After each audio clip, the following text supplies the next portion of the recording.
the two most scarcest products now, not only in Nigeria, elsewhere, is teachers.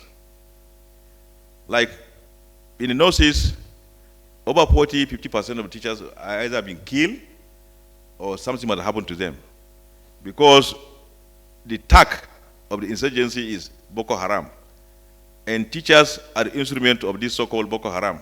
So they are the primary target of those people. So most of them have been killed or something must happen to them, and though we need more teachers in the region. The other thing is the capacity building for repairs, BSAD, and so on and so forth.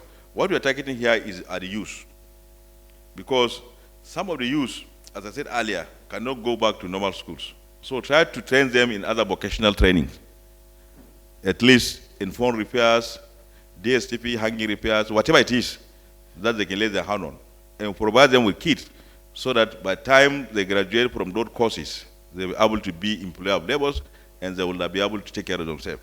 This Northeast Development Masterplan. The plan contains 11 pillars, which I'll mention soon, and we have about 530 schemes, programs, and projects.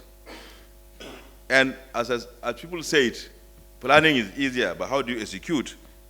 All these 11 pillars are to be anchored on an NEDC strategic and operational framework, which has to do with our implementation, communication plan, financings, and so on and so forth. The bottom line, for us to execute this plan in the 10 years, we need about 31.05 trillion naira.